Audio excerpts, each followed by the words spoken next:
Heto yung una naming nabiling lagayan ng sapatos dito sa bahay. Konti lang yung laman at nahuhulog pa kasi malalaki yung butas niya sa baba at saka sa likod. Tapos bumabaluktot at lumulundo yung kanyang mga kahoy. Hindi maganda yung materyales na ginamit. At dahil open nga yung kanyang likod, napapasukan ng mga dumi at saka mga insekto. Pero ngayon, tingnan nyo naman ang lagayan namin ng mga sapatos. Napakaganda na guys. Marami nang mailalagay at saka close na yung likod. Tapos matibay yung materyales na ginamit kasi nga mga bamboo. Tara samahan nyo ako mag-unbox at saka mag-assemble nito. Bibilisan lang natin para hindi kayo mainip. Pero kung gusto nyong malaman kung paano to ina-assemble, may step by step tutorial po ako. Nandyan lang po sa aking mga video. Kompleto na nga ito, lahat ng gagamitin mo, mga tornilyo, pati yung panghigpit nandyan na rin. Kapag bumibili po kayo ng mga products online, ugaliin nyo pong mag-video ng unboxing kung kompleto ba yung mga materyales o kaya naman walang damage. Yung ibang seller po kasi hindi na yung papalitan kung sasabihin mo lang na kulang yung ganito, kulang yung ganyan.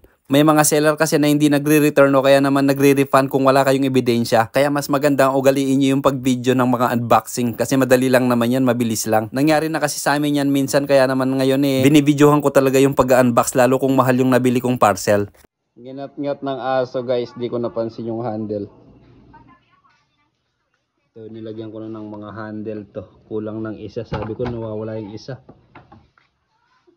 Tinakas pala nung ating alaga. Ayun pangit tuloy. Ganito na nga itsura niya pagkatapos nating ma-assemble. Pinagtulungan na nga naming mag-asawang ilipat yung aming mga sapatos mula dun sa luma naming lagayan. Napakaganda niya guys. Yung ilalim niya pwede mong lagyan ng mga tsinelas kasi open lang. Tapos yung ibabaw naman pwede mong patungan ng mga iba-ibang pan-display. Ayan ang dami niyang laman. Tapos safe na rin yung ating mga sapatos from insects and dust. Nasa title po yung link nito. Pili na lang po kayo ng mga design at mga sizes.